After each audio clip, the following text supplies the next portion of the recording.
What is up, guys? Welcome back to another video here on the Fantasy Fellowship channel. My name's Kyle. It's January 26th. It's Friday evening here for me. I'm going to be going over my projections that I worked on all summer long for 2023. So we're just going to kind of review it. We'll go by position. So if you guys want to check on the timestamps and go QB, running back, receiver, tight end, whatever you need. But we got some things right this season. We did get some things wrong, but ideally, you really only need, on a team of, fantasy starters with about 8 or 9 starters, you only really need to hit on 4 picks or so to really make your season. But let's open it up. I'm going to pull open the screen share and we'll look at my projections document here.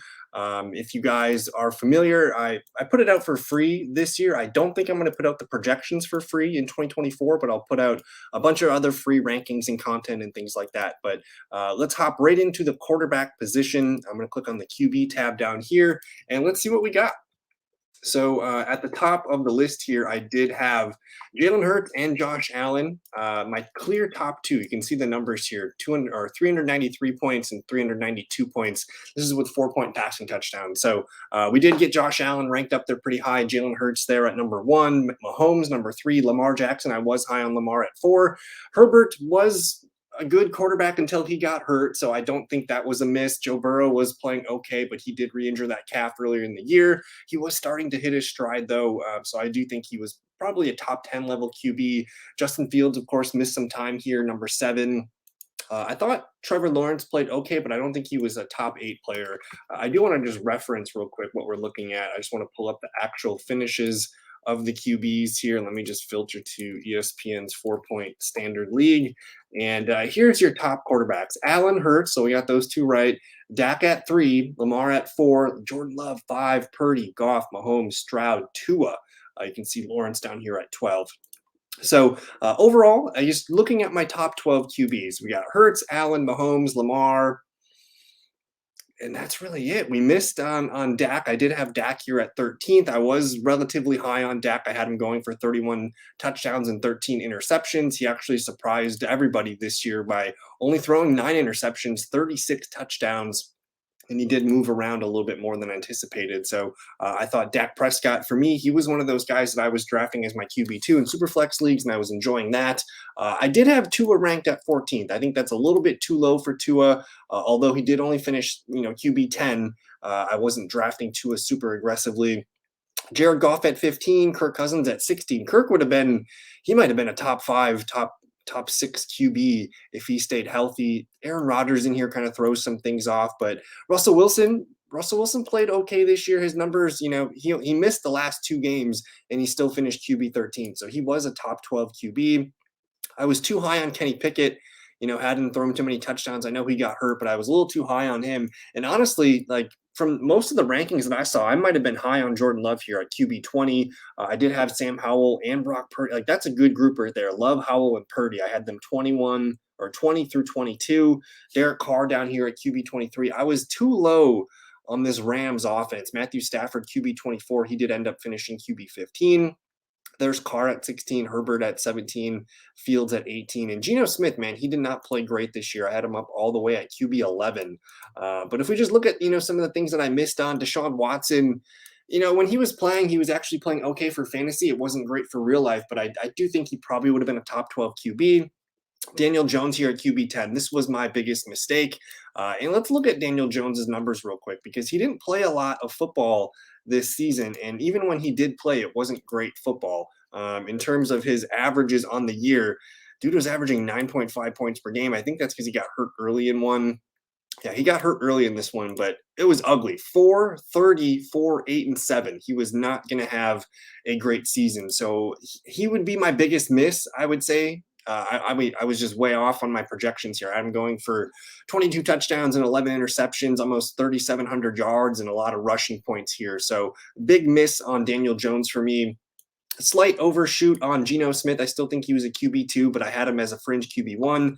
The one guy that I was actually really happy with was Anthony Richardson. I was somewhat aggressive with telling everybody to draft Anthony Richardson. If you wanted to wait for QB, I was kind of telling people, grab 2 of these QBs. Richardson, Prescott, Tua, Goff, Cousins. This was a good price for a QB. And if you draft two of them, there's a good chance that one of these guys can pop for you. So I like having more swings at a top 5 QB. And as it turns out, like Richardson, Prescott, Tua, Goff, Cousins, you would have been happy with all 5 of those picks had you taken 2 of them. And then obviously down here, if you were able to grab Love, Howell, Purdy, even Carr and Stafford off the waiver wire, you're pretty happy. I didn't give Tannehill much credit here at 25, but I was low on Bryce Young, Mac Jones. I was way too low on CJ Stroud. I don't think anyone expected that to happen. And then honestly, I was way too low on Baker Mayfield. I did not give Baker Mayfield a full season of starts. He ended up starting every game for them this season. He had a fantastic second half of the year, and he actually, he ended up QB 11, probably his best career season happened here in Tampa Bay. So that's my 2 biggest regrets were Daniel Jones and Baker Mayfield. I would say my best hits. I mean, I got Hurts and Allen right, but that didn't take a lot of skill. I got Lamar right. I'm going to say I was happy with, my ranking of these QBs, Richardson, Prescott, Tua, Goff, and Kirk Cousins. I didn't identify any of these guys as like a top 5 play, but for the most part, I was telling people to not really take the top 3 QBs. I think Mahomes, if you had Mahomes, you were pretty disappointed this year, but I was very interested in Lamar, Herbert, and Burrow.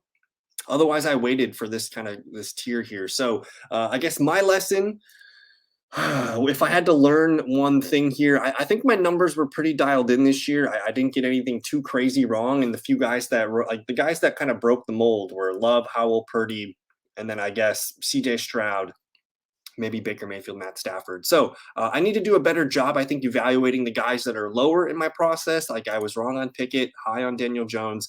I think I need to do a little bit better job on these QBs that are ranked in the 20s and figuring out what I can do there. But overall, I feel pretty good about how I ranked QBs. I had a pretty good year with the QBs. Running backs, moving on to running backs now. My top 12 running backs can be found here. Christian McCaffrey, Eckler, Bijan, Tony Pollard, Barkley, Chubb, Josh Jacobs, Henry, Jahmyr Gibbs, Ramondre, Joe Mixon, and Dameon Pierce. Now, if we just kind of quick look at the top 12 running backs as they actually were, CMC, Raheem Mostert, Kieran Williams, ETN, Mixon, Brees, Derrick Henry, Rashad White, Jahmyr Gibbs, David Montgomery, James Cook, and Bijan Robinson down here at 12. So Saquon Barkley missed 3 games, but I think he would have finished as like a top 5 running back had he finished. It was a pretty good year for him. I guess let me filter by PPR. That might change things a little bit here. So here's your actual top 12 here. So let's start with looking at what we got right. We got CMC right at number 1. Eckler had a rough year, guys. He had a really, really rough season. Where did he finish? RB24, and he only missed 3 games. This is just a bad year for Austin Eckler and the Chargers offense. So that one was probably my worst.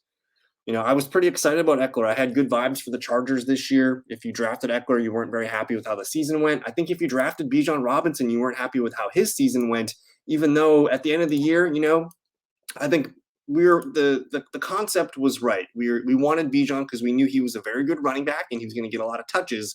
We just didn't think we'd get dicked around like this with the amount of touches. But I will say down the stretch, he played a lot better. A little bit more consistent here from about week 10 on. And he was a running back 1. So even though you had to pay high prices for him, it's okay. Tony Pollard was a bit of a disappointment as well. He did end up finishing RB14, but for a guy that we thought could be top 5, he wasn't. He was barely top 10 for most of the year. He kind of disappeared for a little bit in the middle of the season, but he did come back to life towards the end, which was nice. He really stumbled week 15, 16, and 17. But here's that little roar I was talking about. He did kind of come back here. But overall, Pollard was a bit of a struggle. I'm not sure if it was his foot that was hurting him, but he didn't have a 100-yard game. He had 100-yard rushing game week 3 and just all season. That's not good enough. He was used as a receiver, but it was very hit or miss here. So Pollard, probably that one I feel really bad about because I like the Cowboys offense and I thought Pollard would be better. I don't feel bad about putting Barkley here. Nick Chubb, you just never know. Josh Jacobs, for him to finish as RB7, or I had him ranked as RB7, but on a points per game basis, Josh Jacobs was really good. He was averaging 14 points per game, which probably would have put him if I just filter by points per game here. 14 would have put him as a fringe running back one. So I think if you had Josh Jacobs, you were pretty happy with that return. Just injuries at the end of the year. And hey, Zamir White looked pretty good at the end of the year. So I think Jacobs would have been fine. Derrick Henry at RB8. Let's see where he finished in a full PPR. He was RB10. So if you took Henry, you were probably happy with the return. The one that I remember getting a little bit of blowback on was Jahmyr Gibbs. I had him all the way up at running back 9, and he did finish as running back 9 in a full PPR setting. And I think there's more meat on the bone here for Jahmyr Gibbs. He did miss 2 games this year. They kind of found a way to get him and David Montgomery going together. And that was a big part of the offense. And it's the reason why they're still playing this weekend. So Jahmyr Gibbs, man, I mean, he's got a floor of RB10 in 2024, and he definitely has top 25 upside as he's going to push for 1,000 yards rushing. He's probably, he's probably going to go over 1,600 yards next year. And just, how many touchdowns can he score? We're going to find out. Ramondre Stevenson. I was lower on Ramondre than most people, I believe. A lot of people had him a little bit higher, but me, I had him at RB10 in a full PPR league. I still wasn't super excited about drafting him, so I didn't get him on a lot of my teams. And, when he was healthy, they just weren't playing good. This offense was kind of a mess. He was averaging 12 points per game. He started to turn it on a little bit right before he got injured. He was starting to look like himself again here with that 21, the 13, and the 22, but he gets hurt in this game against the Chargers. And it was just, I think a lot of it, he's still a good running back, but a lot of it's a product of the offense. I did have Joe Mixon at RB11. That was a nice hit. The one that I think I feel the worst about is Dameon Pierce. We got completely flipped on that one. All the offseason news and the preseason usage looked like it was going to be Dameon Pierce breakout season. There wasn't any talk about Devin Singletary. And then, a few games go by and Pierce isn't doing much, getting 8, 9, 10 points a game, maybe. He has the ankle injury, and then it's Devin Singletary season. So my process, I still think, was correct. Houston running back was very fruitful. If you picked up Singletary, he was a pretty good player for a while there. And I just thought all those numbers would be going to Dameon Pierce, and it just turns out Devin Singletary was a better fit for that scheme. And we'll have to really consider that backfield going into 2024. So Pierce is probably my worst miss from this group. Aaron Jones, he was hurt, but I was happy with him at the end of the year. My best hit was probably David Montgomery. I had a feeling that both Gibbs and Montgomery would be of use in fantasy football this year. And I think I had David Montgomery on pretty much every single team. A touchdown monster, really good compliment to Jahmyr Gibbs. So my worst miss, Dameon Pierce. My best hit, David Montgomery. I do feel bad about J.K. Dobbins. I thought he was going to have a good year, but his career might be in jeopardy now. Travis Etienne. This is, if not for Dameon Pierce, this is probably my second worst miss. I had him at RB16. I didn't see the bell cow touchdown usage coming for Travis Etienne, and he was the best player on that offense for a while, but of course they fizzled down the stretch. But if you had drafted Travis Etienne this season, you were very happy with what you got. RB3 on the year. He went for 267 carries. I had him right here at 225. So I missed his number by about 40 carries. I had him at 1,100 yards, which I actually overshot that. 11 touchdowns, though, that's the difference. If I gave him 11 touchdowns here, he probably moves up significantly for me in my rankings. And then 42 catches. What did he end up with? He ended up with 73. So I undershot Etienne by quite a bit. That's a mistake, and I'll learn from that. I wasn't very high on Alexander Mattison. I just don't think he's a very good running back. So I guess I'm kind of happy on this one because he was probably being drafted closer to a top 12 running back. I was very low on Najee Harris. I think his run is done as a bell cow back. James Conner, he got hurt this year, but he ended the season really strong. Rachaad White, Dameon Pierce was a big miss for me in the negative direction. And then Rachaad White was a big miss for me because I was too low on him, kind of like Etienne. I did not expect the usage to be as great as it was. He's still not a great running back, but he's a very, very good receiving back. So 272 carries for 990 yards. I was off by, almost 80 carries here and about 100 yards rushing.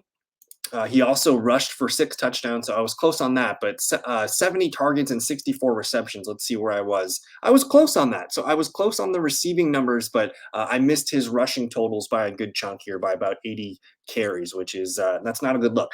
I was happy with James Cook. I was the guy that was telling people to draft James Cook as your RB2. It took a little while for him to get going, but he was a very, very good running back this season, and he ended up as a running back one. There's offseason talk about Damian Harris and a bunch of other things here, but I thought James Cook was the best back, and I thought he'd be a really good receiving back. And honestly, they didn't throw to him enough. He only had 44 catches last year, and I gave him 48. So there's more room for James Cook to continue going. Breece Hall, I was low on him just because I thought the first half of the year would be kind of a wash, and with Dalvin Cook signing there, I was unsure. Sanders, Kamara, a little bit low on Walker. I wish I was higher on Pacheco. Cam Akers down here. I was low on the Broncos running backs. I was kind of low on the Washington Commanders running backs here. And Raheem Mostert at RB31, we did miss on him quite a bit. I was very low on Jonathan Taylor. I was higher than most, I think, on Jalen Warren. Ezekiel Elliott, Jamal Williams, just low on some of these guys here. The one guy that I want to mention, though, is DeAndre Swift. I think I was too low on him. When I looked at the numbers, man, I had DeAndre Swift, Kenneth Gainwell, and Rashad Penny factored into there, and they didn't even use Penny all year. So that just boosted DeAndre Swift's numbers up quite a bit. So I missed him, and then I missed on Devon Achane just a little bit here. But we went on a lot about the running backs. I will note that I did have Kieran Williams going for 100 carries and 400 yards as my RB50 this year, and he did end up on a couple of my championship teams, but that one kind of everybody missed. But let's move on to wide receivers here. And I would say if you guys watch my stuff, I am probably the most confident at predicting wide receivers. It's my favorite position to draft. It's my favorite position to scout and to watch, college tape on. I like drafting wide receivers. Let's look and see how the receivers finished this year. You have CeeDee Lamb, Tyreek, Amon-Ra, Puka, AJB, DJ Moore, Mike Evans, Keenan Allen, Stephon Diggs, Devontae Adams, Jamar Chase, and Nico Collins. Now, with my projections here, obviously Chase and Jefferson, they would have been top 5 receivers had they stayed healthy. I feel good about ranking them as 1 and 2. And then Tyreek Hill at my 3, and it was a close number here. I had I had JJ way above, but between Chase and Hill, I had them close as my number 2 receiver. Stephon Diggs at 4. Is he slowing down? Maybe. The one player I was very happy with, though, was Amon-Ra St. Brown. I had him ranked as my wide receiver 5. He was wide receiver 3 on the year. I was pretty aggressive with wanting Amon-Ra. Garrett Wilson, we're going to chalk that one up to just no Aaron Rodgers. I do think his ceiling was up there as a fringe top 5 receiver. And the fact that he still finished as, what was it? He was like wide receiver 24. With Rodgers, that 3 touchdowns turns into about 8, 9, 10. And all of a sudden he's up here in the fringe wide receiver 1 numbers and more yards, more catches, everything. Now I was trying to get CeeDee Lamb anywhere I can. He was my favorite player this year, and I actually drafted him a handful of times on my favorite teams. I had a good feeling about CeeDee Lamb. I want to invest in year 2, year 3 wide receivers who are probably going to have the best years of their career. There's AJ Brown at wide receiver 8. Now, I put Jalen Waddle all the way up at wide receiver 9. That was incorrect. Jalen Waddle had a kind of a bad year. Where is he? He's all the way down at wide receiver 33. He only missed 3 games. Still hit 1,000 yards, but all the numbers just went to Tyreek Hill. All the touchdowns, especially. Tyreek Hill had 13 touchdowns to Waddle's 4. I was way too high on Jalen Waddle. Luckily, I didn't end up drafting him a lot. I didn't draft a lot of Devontae Adams or Cooper Kupp. I had these guys lower, and I was looking elsewhere. I was looking at DK Metcalf, who, I had him at wide receiver 12. He did finish as the wide receiver 21. He missed the last game, or he missed a game during the season, but his second half of the year was much better than the first half, and I think a lot of his problems came from Geno Smith. So hopefully we can get a quarterback over there soon. But I still had DK Metcalf as a fringe wide receiver 1. I was happy with my ranking of Olave, Devonta Smith, Calvin Ridley. Keenan Allen at 16. People weren't really excited about him, but man, he was a top 5 receiver for most of the year. I was lower on Higgins than most people. A lot of people had him as a fringe wide receiver 1, so I didn't have a lot of T. Higgins. Amari Cooper. I never know what to do with Amari Cooper. He had a really nice stretch with Joe Flacco here, and I'm still not sure how to rank him, but he ended up kind of where I ranked him. I was too high on Lockett. I was too high on Mike Williams. Mike Williams, of course, got hurt, so I don't know what he could have been. And then I think Tyler Lockett's starting to show some signs of age. Hopkins, Deontay Johnson, I'm fine with those rankings here, but Debo, London, Watson, Godwin, those guys were fine. Wide receiver 2-3s most of the year, but DJ Moore and Brandon Ayuk, these guys were a little bit lower for me. I had them as wide receiver 3s, both. I mean, DJ Moore was a top 10 wide receiver all year, and Ayuk was a really solid wide receiver too. So I wish I had those guys higher. Now, my worst mistake was this: Jahan Dotson and Terry McLaurin. When Terry McLaurin hurt his toe in preseason, I kind of overreacted and I shifted my numbers up for Jahan and down for Terry, which in hindsight was a mistake because I had a good amount of Jahan Dotson shares. Now, luckily, because I drafted Jahan Dotson, not Terry McLaurin, it didn't hurt me too much. Terry McLaurin didn't have himself a great season either. Terry McLaurin was barely wide receiver 3. He was wide receiver 32 on the year. He just hit 1,000 receiving yards. So it wasn't a great year for Terry. It wasn't a great year for Jahan Dotson for sure. And then you got George Pickens. Denver, man, I should have looked at Cortland Sutton a little deeper after the Jerry Jeudy injury and boosted him up, because I think if you had Cortland Sutton, you were pretty happy with what you had. I did not boost Jordan Addison up enough. There's room for 2 receivers and a tight end in that offense with a healthy Kirk Cousins. And then Michael Pittman Jr., this is probably my biggest regret, is not, and Mike Evans here. Look at these 2 names here. I was very skittish on Baker Mayfield, and that resulted in not only me not getting Baker Mayfield, Rachaad White, but Mike Evans and Chris Godwin here. So my biggest issue this year was looking at Tampa Bay and saying, how can they actually be good? And I kind of went too negative with them. So I need to kind of dial that back a little bit and be more in the middle with my numbers. I thought it was going to be a rough year for Tampa Bay, and I didn't really anticipate what a good season might look like and kind of have a medium projection between the two. And then with Michael Pittman Jr., man, who knows what his numbers would have looked like with a full Anthony Richardson season. He did get a Gardner Minshew boost, but man, too low on the mics. Traylon Burks, Elijah Moore, Zay Flowers, Sky Moore. I had a lot of high young upside players here. I was very low on Thielen, who looked good the first 2 months, not so good the last few months. Smith and Jigba, I think I accurately got that in there. And then Nico Collins, man, we talked about CJ Stroud earlier. I think just missing on Nico Collins, and not really like, I liked Nico Collins. I was telling people to draft him as a sleeper. Nobody expected him to do what he did, and a lot of that came from CJ Stroud. And I just want to note, if there's anybody else that I missed, no, I think the receiver numbers look pretty decent. Again, my biggest regrets would be the Mike Evans, Mike Pittman, too low. Players I was too high on, Jalen Waddle, and I guess Tyler Lockett, Mike Williams, those kind of names here. I think I was too high on Seattle. I was drinking the Seattle Kool-Aid. I had Geno Smith a little too high. I had DK Metcalf, Tyler Lockett a little bit too high. But overall, I think I was dialed in with my receiver numbers here. And then we're going to move on to tight end.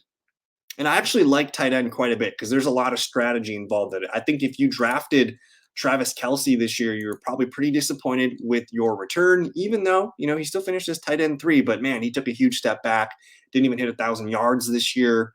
Really leveled the playing field at tight end. Now you have 6 tight ends that were all within 30 points of each other for the tight end 1 position here. And honestly, maybe the best one didn't even play a full starter season.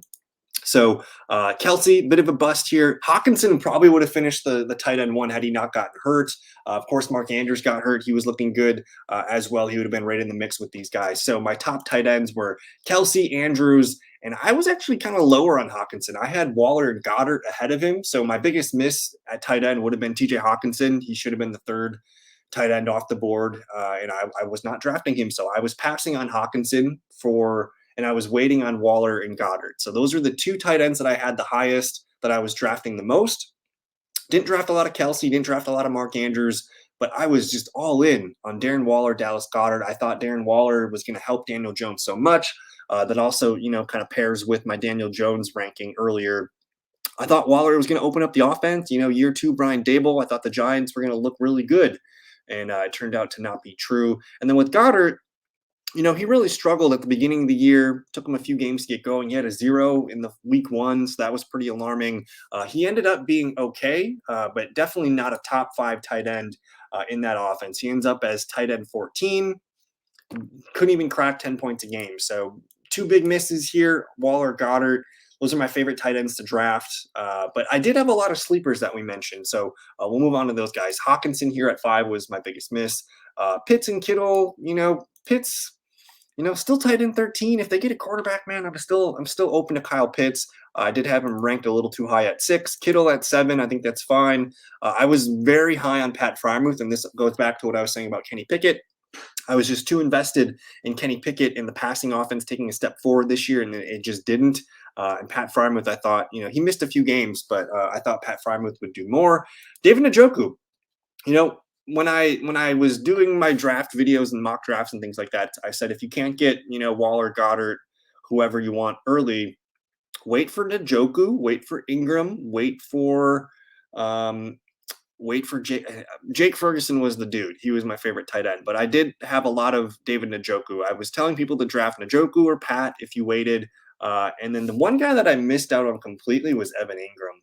I didn't think, with a healthy Kirk, a healthy Ridley, Zay Jones, and ETN there, I just didn't think there'd be enough room. But Evan Ingram, man, led the tight ends in targets, led them in receptions, almost 1,000 yards.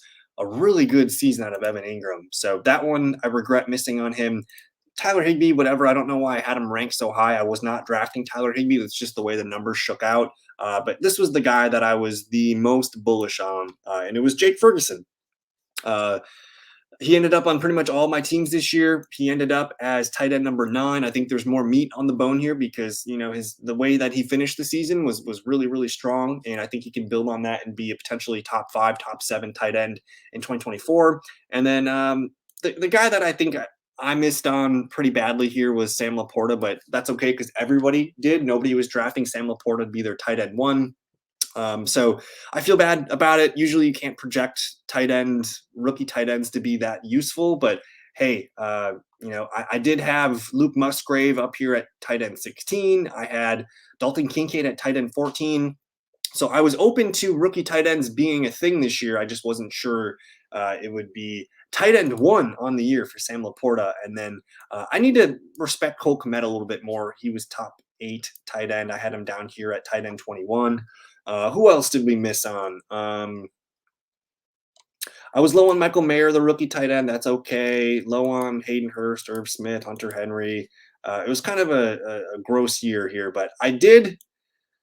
Oh man, I struggled with my Cardinals numbers because I made Trey McBride the tight end 1 in Arizona, and I drafted him a lot in best ball leagues, and he was one of my favorite guys. But I think for me, my lesson on tight ends is honestly, I think I'm just going to wait to draft tight ends going forward. The fact that I could have, I like to take two shots at it and see what goes. Obviously, if you hit on one of the top 4 or 5 tight ends, it feels really good, but I'd rather, draft those running backs and receivers in those rounds, maybe even a quarterback, and then just wait. Like you could have waited for Njoku, Evan Ingram. You could have picked up Ferguson off the waiver wire. You could have picked up Kincaid off the waiver wire.